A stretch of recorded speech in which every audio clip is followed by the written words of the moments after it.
જે જલ્દી કામ કરે તો સારું સરકાર પણ. નેતાઓમાં તો અત્યારે ખાસ કોઈ છે નથી, કોઈ બ્રાન્ડ નામ એવું કોઈ છે નથી ત્યારે નેતામાં તો કે મુખ્ય આ જ નેતા છે એમ.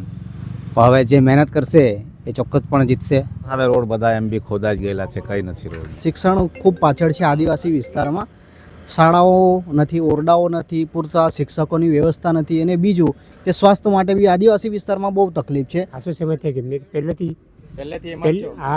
ભાજપ જ છે. રાજ્યમાં તાલુકા પંચાયત અને જિલ્લા પંચાયતની ચૂંટણીના પડઘમ વાગી ચૂક્યા છે અને ચૂંટણીને લઈને કયા પ્રકારે તૈયારીઓ કરવામાં આવી છે. નર્મદા જિલ્લાના ચિગદા તાલુકા ખાતે છીએ અને આ વિસ્તારમાં તાલુકા પંચાયત અને જિલ્લા પંચાયતની ચૂંટણીને લઈને કયા પ્રકારે તૈયારી છે, કોનું પલડું ભારે છે, ખાસ જે આ વિસ્તારના સ્થાનિક લોકો છે એમની સાથે વાત કરવાનો પ્રયાસ કરીશું. કારણ કે ચિગદા તાલુકો એ વિભાજિત થયેલો તાલુકો છે, નવો તાલુકો જાહેર કરવામાં આવ્યો છે.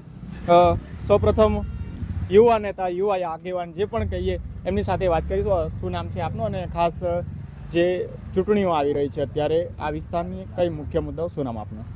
મારું નામ છે તડવી સતીશકુમાર ધનજીભાઈ, ગામ આંબાવાડીથી ચિગદા તાલુકા તરફથી કોંગ્રેસ પાર્ટીમાં હું ઉમેદવાર કરીશ. કોંગ્રેસ પાસે બીજો એક મુદ્દો છે કે પાણી છે, તે બીજું છે પ્રશ્ન કે ભણતર છે વગેરે, ખૂબ બધી મુશ્કેલીઓ છે અને રસ્તાઓ છે વગેરે વગેરે, બધી લાઇટોની અસુવિધાજનક છે અને જે કામ ચોક્કસ ચાલીને તે રહ્યું લાઇટ વિભાગમાં પણ, એટલે કે DGVSLમાં, તો એ મુદ્દાને પણ આપણે ચર્ચીશું આગળ. અને બીજી વસ્તુ એ છે કે આપણા યુવાનો પણ બેરોજગારી તરફથી વળી રહ્યા છે અને આપણે રોજગારી માટે પણ લડીશું. આ વિસ્તારમાં છે કે જે હાલમાં તો બ્રિજના કામ ચાલુ છે, નાના રસ્તા પર બ્રિજ હોય છે એના જે અટકેલ છે અને ઘણા બધા એક્સિડન્ટો સર્જાઈ રહ્યા છે. જે જલ્દી કામ કરે તો સારું સરકાર પણ. તમારું શું નામ? તડવી અજયભાઈ રમેશભાઈ. અજયભાઈ, શું કરો વ્યવસાયમાં? વ્યવસાયમાં આંબાવાડી ગ્રામ પંચાયત ડેપ્યુટી સરપંચ તરીકે કાર્યરત છું અત્યારે તો. એટલે મુખ્યત્વે અહીંયા ખેતી કરતા લોકો છે. ખેતી કરતા લોકો છે અને બીજું કે નાના મોટા ધંધા કરે છે લોકો. અત્યારે તકલીફ રહે નાની મોટી, તો લોકોને ઘણી બધી સમસ્યા તો રહે જ. કારણ કે હવે શું છે કે સત્તા પક્ષ કામ કરે છે, અમુક જગ્યાએ તકલીફો રહી છે. હવે આવનારી ચૂંટણીઓ આવે છે હવે તાલુકા જિલ્લાની, હવે બધાએ ઝંપલાવ્યું છે તો કેમનું થાય જોવાનું રહેશે. હવે મુખ્યત્વે તો સિંચાઈનો એક પ્રશ્ન હતો અમારે ત્યાં. સિંચાઈ છે, રોડ, પછી આવાસોનું છે, પછી બેરોજગારીના મુદ્દાઓ, એના મુખ્યત્વે એ રહેશે પ્રશ્નો. નેતાઓમાં તો અત્યારે ખાસ કોઈ છે નથી, કોઈ બ્રાન્ડ નામ એવું કોઈ છે નથી ત્યારે નેતામાં તો કે મુખ્ય આ જ નેતા છે એમ. પણ હવે જે મહેનત કરશે એ ચોક્કસપણે જીતશે. કે દિવસના વીજળી મળે 24 કલાક, પેલું કેવું કે શિડ્યુલ હતું કે 8-8 કલાકનું, તો દિવસના વીજળી મળે એ મુખ્ય તો પ્રશ્ન છે. બીજું છે કે યુવાનો બેરોજગારીનો મુદ્દો છે એક. એ બે મુદ્દાને ધ્યાનમાં રહેશે આ વખતે. અન્ય એક વ્યક્તિ છે એમની સાથે વાત કરીએ. તમારું શું નામ? અંબાલાલ શંકર તળવી. શું કરો? ખેતી જ કરો? ખેતી કરે છે. કેવો આ વખતે માહોલ આ બાજુ? આ વખતે માહોલ કોંગ્રેસનો માહોલ વધારે છે. કયા પ્રશ્નો આ વિસ્તારના? આ વિસ્તારમાં રોજગારી નથી, રોજગારી નથી, બિલકુલ રોજગારી નથી. વિકાસની વાતો છે, આજે બાટલાનો ભાવ આસમાન પર ચડી ગયો છે. વીજળીનો છે, આજે વીજળી આવતી નથી. પહેલાં ખેતીવાડીમાં વીજળી બિલકુલ આવતી નથી, બરાબર. પહેલાં એમાં જોડ દીધેલું છે અમે સોલર ઉર્જામાં, એટલે લાઇટ ડીમ આવે છે. 2-3 વાર અમે આવેદનપત્ર આપ્યો છે પણ એનું હજુ કંઈ નિરાકરણ આવ્યું નથી. એટલે રજૂઆત કરવા પછી પણ નિરાકરણ નથી આવતું.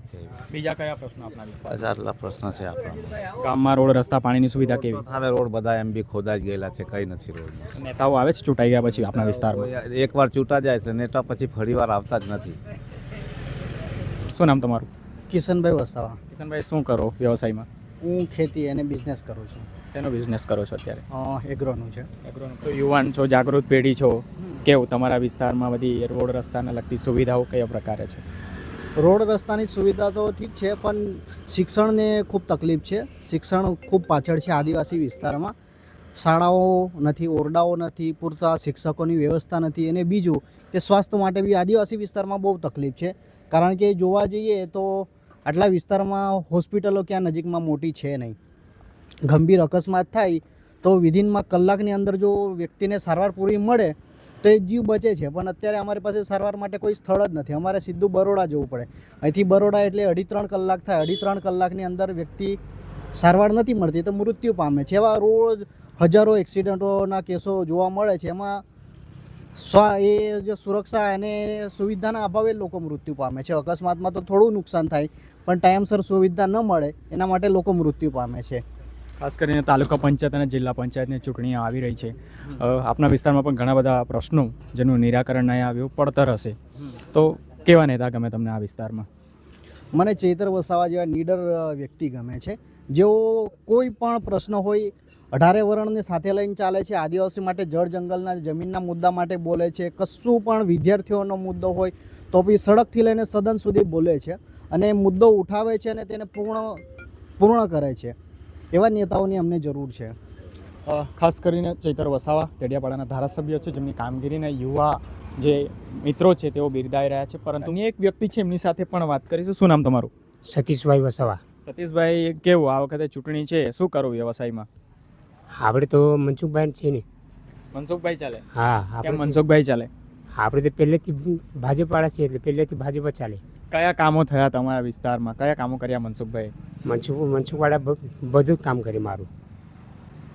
કેવું રોડ રસ્તા ને પાણીની બધી સુવિધાઓ કેવી છે? બધું કમ્પ્લીટ. નળમાં પાણી આવે છે? અરે નળમાં બોરમાં બી આવે છે. બોરમાં આવે છે? હા. કેવું આ વખતે તમારા મનગમતા નેતા કોણ તો?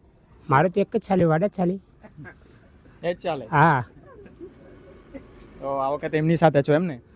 મેં તો ખાસો સમય થઈ ગયો. મેં પહેલેથી હા પહેલેથી ભાજપ જ છે. તો બીજું બધું છે રોડ રસ્તા ને બીજું બધું ગામમાં? ગામમાં રસ્તો તે છે ને. નથી? છે રસ્તો, ગલી ગલીમાં તો રસ્તો બનાવેલો છે. બની ગયો રસ્તો? હા કમ્પ્લીટ? અરે ઓકે.